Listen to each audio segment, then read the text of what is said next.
Today we have decided to have a Hamsa Puja in Germany.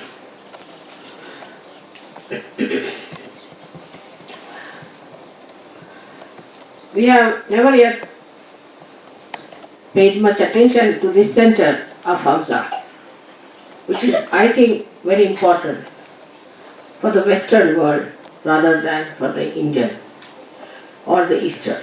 The reason is, at the Hamsa Chakra, part of the Ida and Pigila come out and manifest. Means the expression of Ida Pigala is given through the Hamsa Chakra. So this Hamsa Chakra is the one that as if has not gone up to the Agya, but is holding on certain threads or certain parts of the Ida and Pigala. And they start flowing through your nose, expressing through your eyes, from your mouth and from your forehead. So you know that Vishuddhi Chakra has got 16 petals which look after the eyes, nose, throat, tongue, teeth.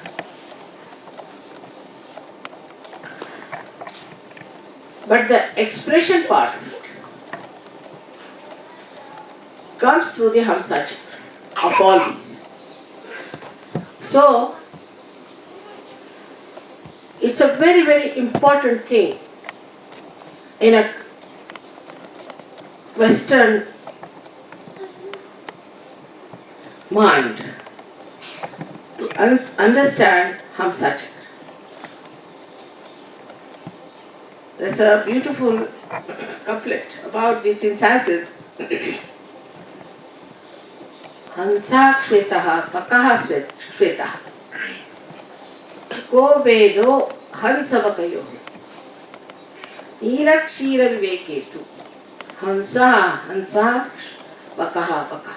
Meaning the crane and the swan, both are white. And what makes the difference between the two? If you mix the water and the milk together, the Hansa will just suck in the milk. So it can discriminate between the water and the milk. Why? The Baka means the crane cannot. It's a very significant thing for SahajaYogis to understand. Discretion is to be understood very deeply within ourselves, and how we develop discretion is very important in SahajaYoga. But before we go to that, let us see how this discretion plays a part very much in the manifestation of our expressions outside. We are the people in the West who always try to express ourselves outside. It's very important how you look. It's very important where you look, what you look, what you see. It's very important that your appearance should be good. Very particular, they spend lots of time in improving their appearances. This is the minimum.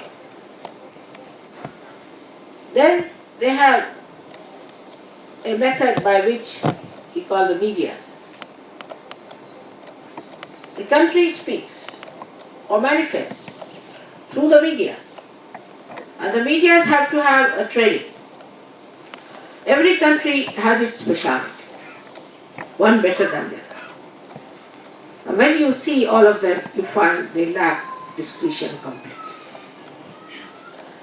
Also, in our speech, in our expression of literature, expression of poetry, expression of our relationships with others, any kind of expression requires discretion, which is a deep-seated knowledge or wisdom.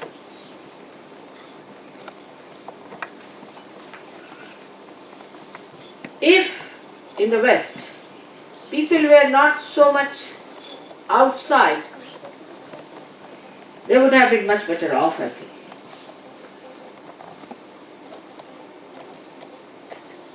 If, supposing in England, people don't become punks, then others will laugh at them. And they'll think that this man has no money to become a punk. So kind of a fashion that sets in a society of that kind, which has no discretion and which is very outward. Fashions won't work out in countries where they are deeply rooted into traditions and into proper understanding of life. Of course, the countries which have been very ancient, have been traditionally trying to improve themselves with error and trial methods, have developed much better discretion, much better understanding. But the countries which are not gone through all that ordeal, have not worked out, have not gone through that discipline, lack in discretion. And that's why many of the people, though they are of very deep seeking, have gone astray. If they had discretion, they would not have gone astray, they would not have gone to wrong places, but the discretion was missing. So, it comes to the discretion how to use your Ida Nadi and Pingala. And discretion to understand what is good and what is bad. Now let us see the Ida Nadi. Ida Nadi is very important because the discretion in this can only come through traditional understanding. Ida Nadi starts from the Ganesha's point, Muladhara. So first we miss the biggest support, the biggest help, the biggest nourishment of holiness and auspiciousness at Muladhara, if we have no discretion. We always take the thing which is detrimental to our growth and also which may destroy us, not only us but the whole country. We like people who are destructive when there is no discretion. Discretion means that you must choose the things which are good for you, which are benevolent to you, which are good for the collective, which are good for your asset.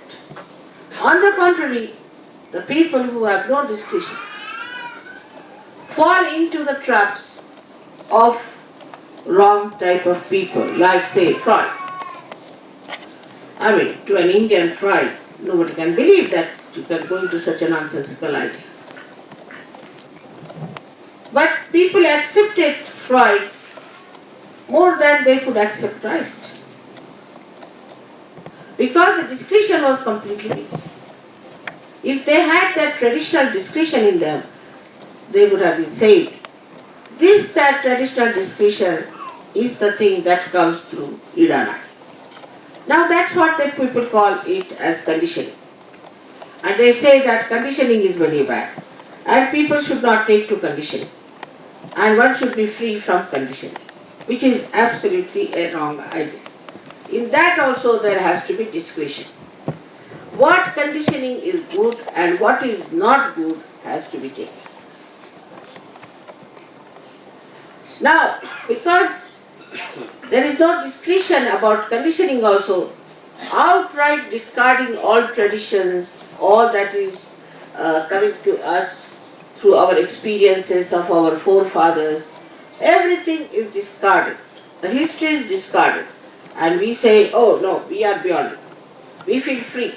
Like I was surprised yesterday in the plane, somebody told me, I feel very free when I have no clothes upon myself. I mean, if the clothes can imprison you, then what happens to the real prisons? What will they be for you? But that sort of a funny idea comes into the head of people, and they think that we can justify all the stupidity that we follow because we lack discretion. Intelligence cannot give you discretion. It cannot give you discretion as far as the conditioning is concerned. For a SahajaYogi, it is important to understand how you develop your discretion. Yesterday only I gave a very beautiful talk to the ladies of Paris, or I should say ladies of France, regarding the discretion of women. The discretion of the Ida Nadi is intuition. If you develop that discretion within you through your meditative powers, you develop intuition. And intuition is nothing but is the help of the ganas which are surrounding you. If you learn to take help from the ganas, you can become very intuitive, and without much intelligence of yours, you can say the right thing. The whole of SahajaYoga, I would say 50% at least out of that is based on intuition. For that you have to develop a proper sense of Sri Ganesh. Sri Ganesh in its right sense you have to understand. From there starts, because he is Ganapati, he is the one who is the master, is the chief of all the ganas. So the ganas give you the intuition. For example, say I have to go somewhere, and then what I say is that no, I won't be able to go there tomorrow, and I won't go somehow. And people think, Mother, how do you know? I know, because the ganas are there, and what they say is the truth. They know all about it. Or anything I say about someone comes true. So they start asking me, how is it, Mother, you have come to know about it? I live on intuition. Like I have to catch a plane, I know by intuition what's going to happen. This part has to develop by worshipping Sri Ganesh. So imagine Sri Ganesha also rules a part of the Hamsa Chakra. So when we say Ham and Sa, these two are actually the Bija mantras of the Agya. But when the Agya touches the Hamsa, it starts here. That's why at the base, at the root of it is the Hamsa. And here the Hum. Hum means I am. If you are discreet, you will not take to fashions. You will not take to stupid ideas. You have your own personality. You are a SahajaYogi. You don't listen to people who are non-SahajaYogis. That is the Hum part. I am. Not the ego part.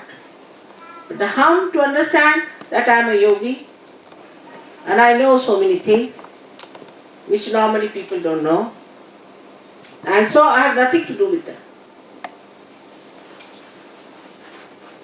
I have not to take any lessons from them. They are not to teach me anything. There is nothing that they know. I know much more. To be aware of yourself is Hum. So that comes from the right side, I would say. The discretion of right side is Ham, and the discretion of left side is Sa. Sa means you, means you are the. In your case, you know who is the you. But for every human being, you is the divine. You are the one. This comes from the left side, is Sa. So the word Hamsa is made of two types of discretion, where to see I am and where to see you are. On these two balances, as they have shown here beautifully, the moon and the sun. In the center is the cross, which gives you the balance, which gives you the dharma. How all these things are connected, one after another, layers after layers, you can see how dharma is connected with discretion. Now, there are people who are suddenly enticed by some sort of a ritual. For example, I have seen some SahajaYogis. They come to the puja and they are giving bandhan to them, like mad. On the way they'll go, they'll give bandhan. Anywhere they go bandhan, like mad. That's just conditioning. That's not discretion. That's not Sahaja. It is to be seen, is it to be given bandhan or not? In the presence of mother, there is bandhan. What is there to give bandhan to yourself? But people, when I am talking, are giving bandhan, raising their kudai. They are all mad people, I think. In the same way, there are people. Yesterday I heard there's one kind of a music record is played everywhere in the ashrams, because they can all jump like on a camel. It's a music for the camels, you see. Now, this record everybody appreciates. Why? Because they can jump like a camel. Once you start jumping like a camel, human beings can't give up. They form habits. So they like that particular music. They'll go on jumping like a camel because now they have become camels, they have to behave like camels. Now there's some music which is like a horse, like the trot, maybe gallop, anything. Now once they listen to it, suddenly they start following that rhythm. Now they become the horse, which is galloping. Now if the horse is galloping, they become horses, and they only like that galloping music. So on and so forth. Could be a donkey, could be anything. We are not animals, we are human beings. And we are we are Sahajogis. We are not dominated by any particular type of rhythm or particular type of music. Every variety we can appreciate and understand as long as it is dharmic, as long as it is balancing, as long as it is auspicious and holy. So you can see on the Hamsa how many things are judged. I think the whole of SahajaYoga stands on the balance of Hamsa.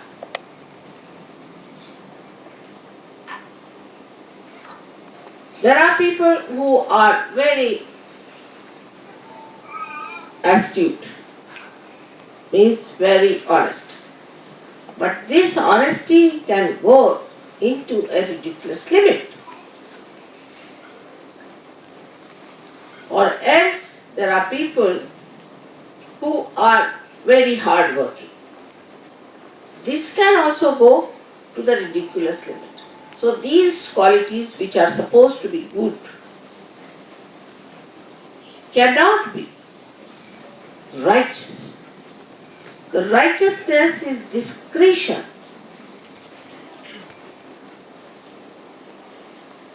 Glorified.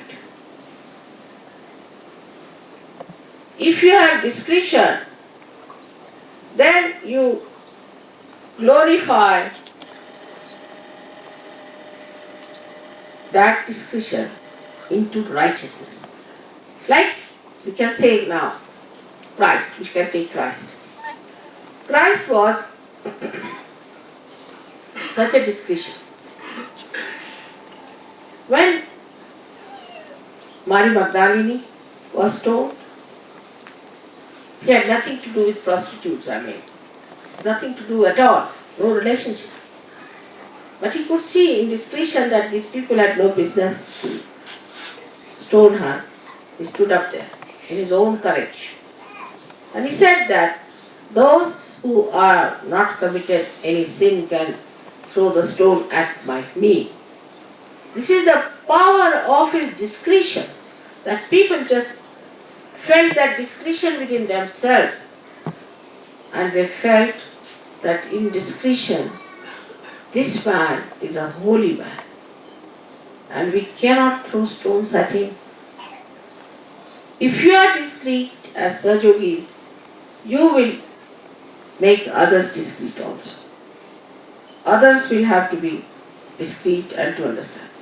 And this Nirakshira Vivek is the differentiation between the water and the milk, the bad and the good can come to you if you develop that discretion.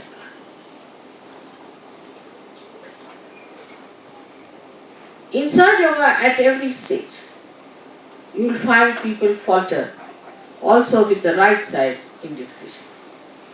And the right side in discretion comes from the ego manifestation of people. This ego is, as I said, is hum. This ego doesn't work when it has to work. For example, I find some people went for a marriage in the church. Of course, that's wrong for Sahajogis. We don't believe in any human religions, you know that. Alright, you went to the church is all. But they sent a lady to London to buy Laura Ashley dresses. To buy, and I think also maybe some men must be wearing tail coats to do the wedding. Where is that ego lost? That ego that you are a Sahajogi was completely lost. I think they all went for hairdressing, all kinds of things they did, and they all wanted to go there as old Christians walking to the church next to the graves of stupid bishops. It's not only here. India is much worse. As far as religion is concerned, the left side, they are very, very conditioned people.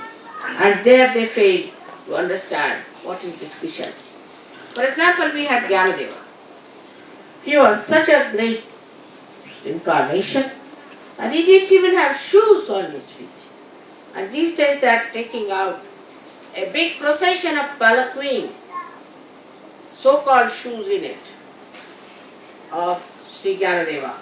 And thousands of people singing praise. Just here. Who can tell them that Gyanadeva had no shoes? What shoes are you carrying in the palanquin? And whichever village they go, or whatever city they go, they are fed with sumptuous food. Everybody falls at their feet. The saints have come with a palanquin, and the shoes never belong to Gyanadeva in it. So this madness goes on. Now you see all these things happening around you. In every country, in every religion, in every stupid area, you see all this happening. But you just join hands. You become one with it.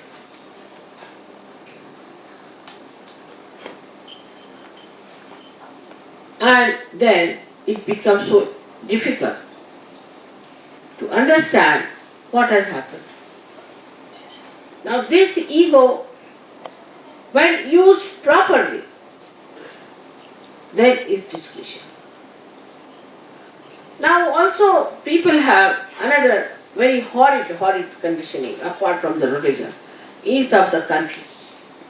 I belong to India, I belong to Germany, I belong to England. Everything is wretched. I mean, to say something like that means you are not yet grown up to the Sahasrara land. Those who start becoming some nationality do not know that your nationality is transformed. Actually, don't need any passports. In the area where the divine reigns, no passport is needed. It's writ large on your faces.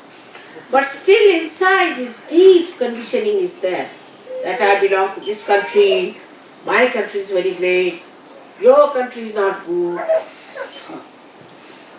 But when it comes to discretion is to think that all right, I was born in Germany and Germany has made lots of mistakes. Let me work it out so that I get back all my German people into the area where resides peace, joy and happiness. There is, this conditioning is used in discretion. In everything you will find there are two sides.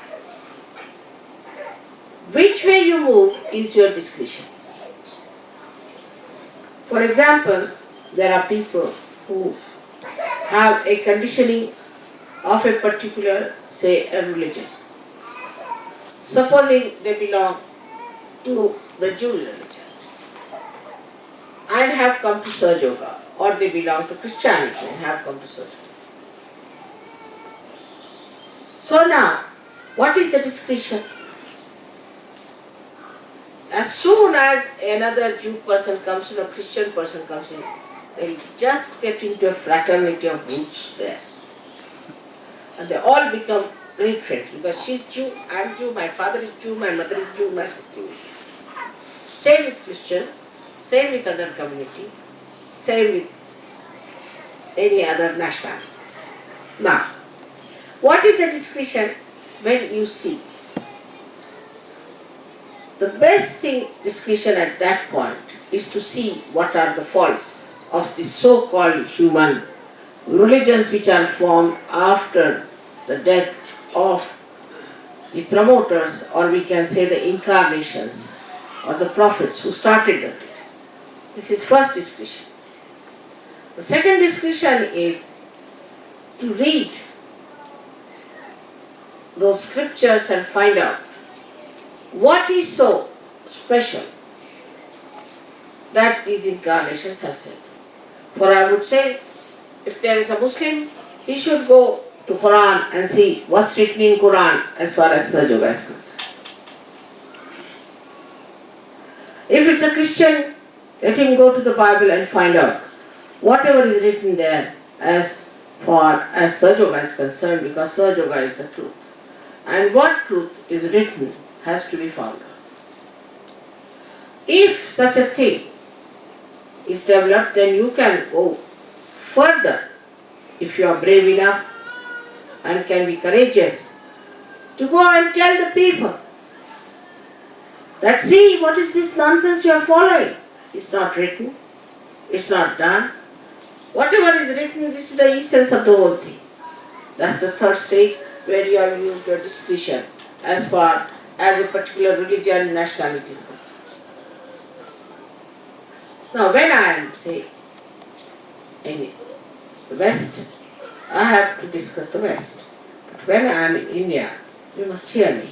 Don't understand the language is good for you. You lose all respect for the Indians. I give them left and right. And tell them what's wrong with them. But here, it is important that much is wrong with us in the West. So the discretion is to see what's gone wrong with us. Where are we now? Have you got any courage or not? For example, ladies don't have courage to wear a sari outside. Why? Sometimes doesn't matter. When Indians can wear your dresses, you can wear saris also. Or a man won't wear Indian dresses outside. Is a little hum is needed. They enjoy it, but they won't wear. They'll wear the same funny, holy pants. They can wear the punky stuff, but they can't wear something that is sensible, is good to wear. It's something that must give you the idea that we are different people. Now this red mark is very important because then you don't catch any boats. It has to be borne. In the Bible is written that there will be a mark on their heads. But because there are so many other stupid people like Hare Rama, Hare Krishna, I don't think they wear any marks. We are frightened of the society. How to wear a mark? But supposing they say that you go about with the disheveled hair, we'll do it. Because that's allowed in the society.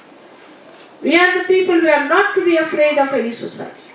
We have to come out of it and we have to teach them. Whatever is good we are going to do, whether we like it or not. That's the sign of a saint. If you have seen any saint anywhere, they have gone all out to say whatever is right, whatever is to be done, and whatever is to be followed. That's the sign of a saint. Otherwise, if saint sometimes gets dissolved in the society, sometimes in SahajaYoga, sometimes here, then what's the use of such saints? Tell me any saint whom you know who has not fought the society, who has not pointed out the mistakes of the society. In a very loud manner, without any fear. Have you known any saint like that? For Sahajogis, it is very important to have that courage within themselves. If you develop your discretion, then it works out. On the ego side, what kind of a discretion you develop and how? On the right side are all the devas, all the deities sitting around you. You have to understand these deities. You have to know what they are going to do. Supposing now you are lost on the way. So you should not think like all other people, oh, I'm lost in the way, how will I go there, what will I do? After all, you are going for some nonsensical work. Doesn't matter. But you must think, why? Hanumana, he must have brought me here for some purpose. Let's be on the lookout. Accept it. Accept the situation. When you accept the situation, you are playing into the hands of the deities and they are guiding you. Your deities are working it out. Accept it. And this acceptance will give you a wonderful discretion over your ego. Whatever goes wrong, it's alright. We accept it. And above all, the vibrations part, which you have to see. If you do something, if vibrations are going down, then of course I am a Sahajayogi. To me, vibrations and my ascent is the most important thing. So to develop the discretion on the right hand side, you have to know your goal, your destination. You must know on what path you are standing and where you are brought. Where are you today? You are not like other people. If that kind of a discretion you develop within yourself through pure intelligence, for that you need pure intelligence. And pure intelligence in Hamsa is that it glides on the water. It shrugs the water. It doesn't allow anything to overpower. It's in the water, beautifully beautifying the lakes.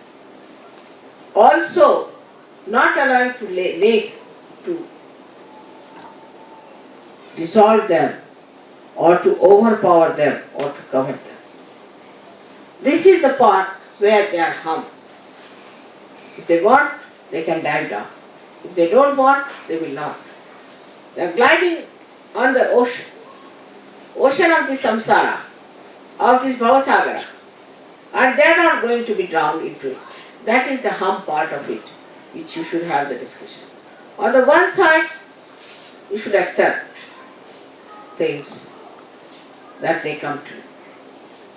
The best among these was Sri Krishna, I would say, who had real discretion.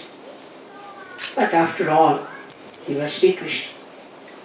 But his methods were so interesting of discretion that it's enjoyable to know about how he destroyed so many Rakshasas. Every time he did not use his Sudarshan Chakra, he used his discretion. Like there was a Rakshasa who was trying to overpower the Pandavas, who was trying to overpower the people who were good. Sri Krishna said, now what to do with this horrible fellow? And this fellow had boons from Brahmadeva and from Mahadeva and everyone. So Sri Krishna is the center after all. So he wanted to organize a proper destruction of this horrible Rakshasa. So what he did, that there was a great right-sided saint meditating, and he had taken a vow that nobody should disturb me. At least the one who disturbed me for the first time, I should have power to destroy if I look at that person.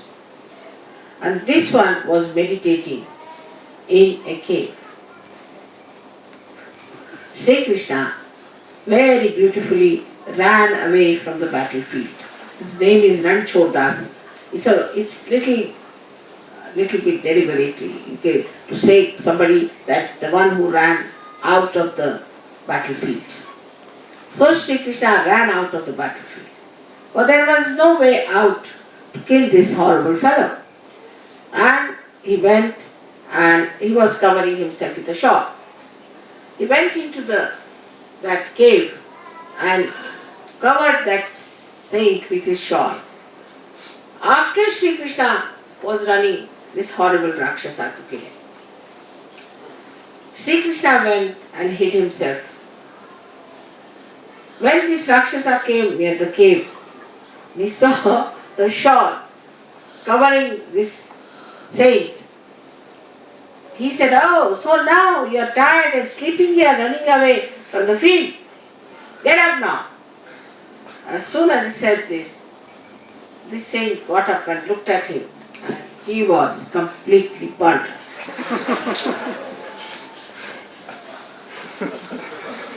So, if Sri Krishna is the Virata at his feet,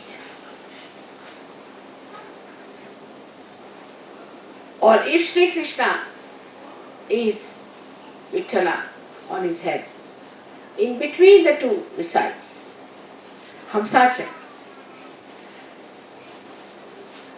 The discretion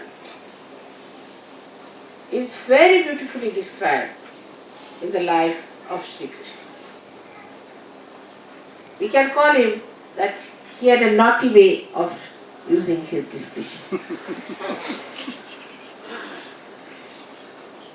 He has done so many things like that. But they create a drama. They create his Leela. Because he was Leela, that's why he could use his discretion to create a drama of play. So on one side, we have the help of Sri Krishna to give us the discretion. And on the other side, we have Christ. In between is placed is Hamsa. So we have two great incarnations within us who are the embodiment of discretion. So one side is Sri Krishna, who is one who looks after the conditioning side of it. And the other side is Christ, who starts looking after the ego side of it. The one who says on the cross, "Oh God, forgive them because they do not know. Oh Father, forgive them for they do not know what they are doing," is the same one who takes a hunter in his hand and hits people, starts beating them because they are making money in the name of God. See the discussion. That's Jesus. Same Sri Krishna, who with his Hamsa Chakra can kill thousands and thousands of Rakshasas, becomes the driver of Arjuna. The contrast of their behavior is the beautiful saga of their discussion. Now for a SahajaYoga it is important to understand that they have to work out their discussion in a manner that they develop their intuition. I would say the first thought could be the intuition. Could be that this is intuition. Try. Experiment. But going to the extremes of everything is wrong in SahajaYoga. You have to do everything in moderation. Like I told them to see everything through vibration. So they will put their hands,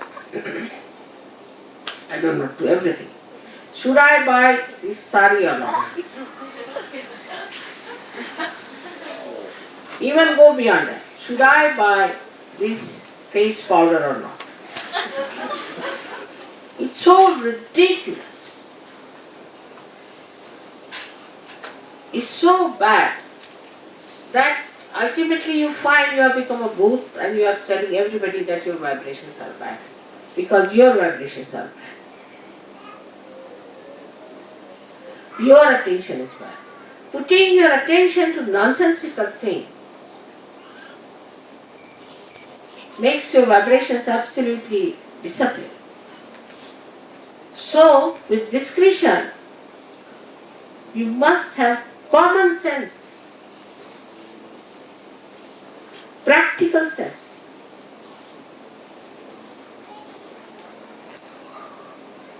I've seen people suddenly talking to anybody about SahajaYoga.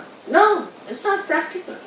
SahajaYoga is a precious diamond. You cannot give it to every person. I've seen people at the airport raising Kundalini of everyone. No, it's not meant. They have to come to SahajaYoga. They have to ask for it. They have to beg for it. Then only they can get their realization. We don't want quantity, we want quality. All my lectures, if you see in that, I have been insisting on the quality of SahajaYogis and the quality of the seekers. But when we start thinking of getting a majority for a vote for Sri Mataji, I have to say, I am not standing for any election. Whether you elect me or not, I am elected.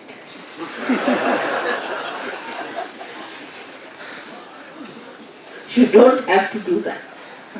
I don't need many people for that. And when you fail in discussion, you find some problems develop.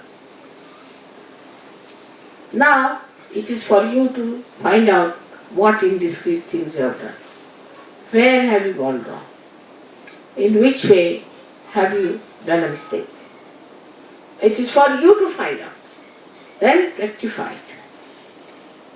Otherwise in SahajaYoga, there should be no problems, there should be no audience, there should be all joy and joy and joy.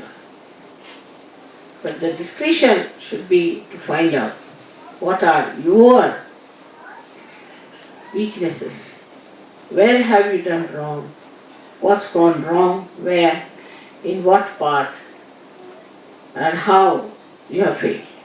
Sometimes people think, oh, we did a lot at that time, now we can't. then you have failed. Like I heard that people are saying, now we have come here so we will not go to Guru Puja. It's wrong. Very wrong. You have to come to Guru Puja. No question. Guru Puja is the one puja you cannot miss. Even if you meet Sahasrara is alright, but Guru Puja is very important.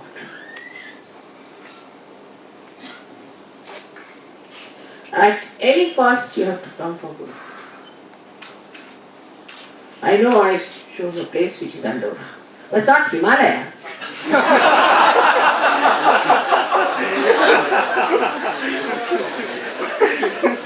Now the SahajaYoga is so comfortable that we want that there should be no change of flights. Directly we sit on a Hamsa and reach Andorra place.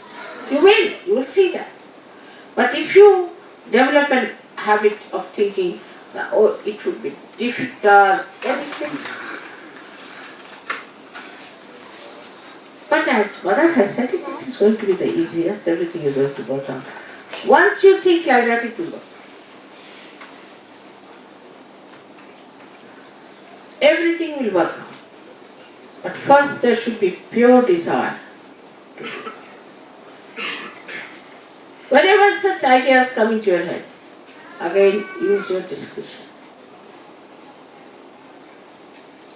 We go to Guru Puja for our own health. Every Guru Puja, if you remember, you have come up very much higher. Every Guru Puja has helped. Of course, you say that Maharashtra tour is very good. I agree, it is. Maharashtra tour helps you a lot. But that's for 30 days. So intensive. Guru Puja is only one day. How many pujas you have in Maharashtra? At least 8 to 9. Sometimes even 10. That's why. Naturally, it has to be much more effective. But Guru Puja itself is extremely effective.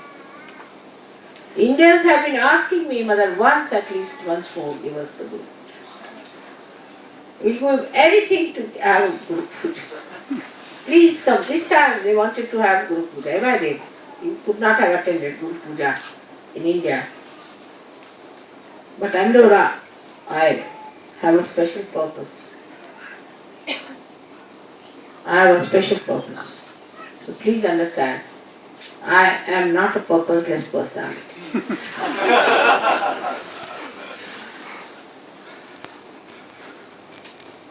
Gradually you learn how I fulfill the purpose.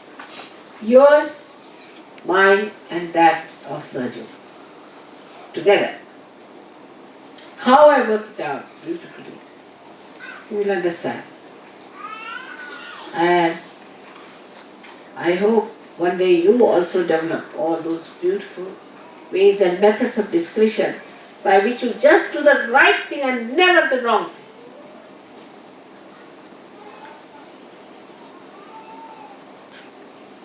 Now for the treatment of Hamsa Chakra, which is more on the physical side, it's outside, that's why it has to be much more on the physical side also. So as we have used the ghee and all that, you know very well to put the Hamsa Chakra on that. Also, for Hamsa Chakra is important not to kiss people. I think kissing must be given up. Because in kissing, you do allow the germs of another person. In SahajaYoga, it's alright. But once I say that, that doesn't mean you go all crazy with the kissing. No, not that. If in India you go and kiss somebody, he'll just be standing. The more you start expressing your love by all these gestures, the less it is inside. The more you give expression now, for example, there's a method of expressing thank you. And you go and say thank you. Just a lip service. But many people in many countries don't say thank you at all. They're very grateful. Inside, gratefully inside, creates the depth that is necessary. So, to do it superficially, anything too much has to be avoided in your discussion.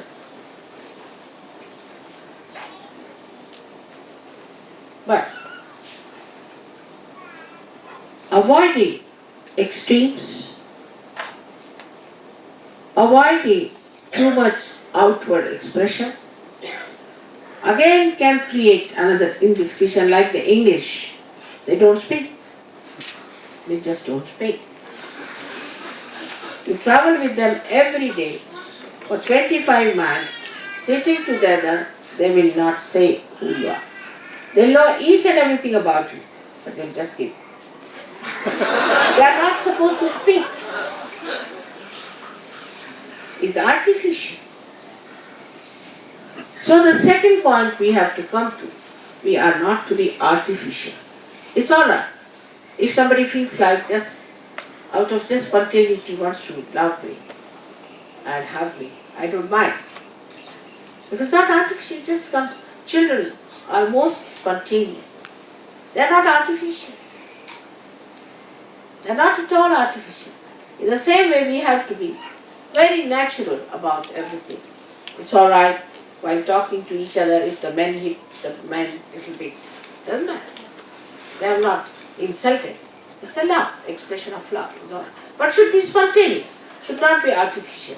We should not take to artificiality in SahajaYoga at all, by any chance. But wearing clothes is not artificiality. To be decent is not artificiality. To be dignified is not artificiality. Artificiality is that what you don't feel inside is to say out. That is artificiality, and for SahajaYogi, he feels he has that bashfulness, he has that shyness, he has that protocol, and he respects his body. Out of respect of the body, he doesn't want to do something that will insult him. And that's how, if you understand how far to go and how far to stop. Then there is another way of indiscretion in SahajaYoga which I have seen, is that people start using me in many purposes like that. Like supposing now somebody is writing a poem. So he'll come to me and say, please correct my poem. I'll correct 1 poem, 2 poems, 3 poems, 10 poems. Then he will lose the capacity to produce poems. You should not use me for your own purpose in that manner. But in any case, you are using me. But with the understanding that Mother is all the time with me and is helping me, there's no need to come forward and jump on my time and to take my time and to bother me so that I should feel, oh God, when will I get rid of this? Or others have a thing, Mother, you must come to my house, you must take my child, you must meet my husband, he might be a drunkard. So taking attention to what you call yours is also indiscretion. Instead of that, you put your attention to me instead of taking my attention to you. It's a very delicate line, as if we are walking on a sword. It's a very, very delicate line of discretion. But once you know, as a state within yourself, you are discreet. You cannot be indiscreet even if you want to. And that is what is the ascent part. So once you come out of this chakra and pass through your agya, you enter into sahasrara where you have to be discreet. Whatever then comes out from there blessed, whatever expression comes out blessed from the sahasrara is all discreet and beautiful. Some people have a habit of dominating me also. Like I am talking, they talk in between. If I am saying something, they will come. Then I play tricks. I am good at playing tricks. But I'm very discreet. It's alright. My discretion plays the tricks. Because if I'm direct, you won't like it. So better be discreet and play tricks. In everything that we do, discretion expresses itself. And if you are a solid Sahajayogi or a Sahajayogini, your discretion is evident and everybody sees it and knows it that it is there. So for all of you, it is important to develop your discretion today and to ask me to recite your Hamsa Chakra so that you are all the time stationed in the power of discretion. With discretion we have evolved to human state. And to go further, we have to develop our innate discretion, which I think is the essence of all the religion, of all the adventures we have had, of all the lives which we have known, is the discretion around which everything moves. May God bless you.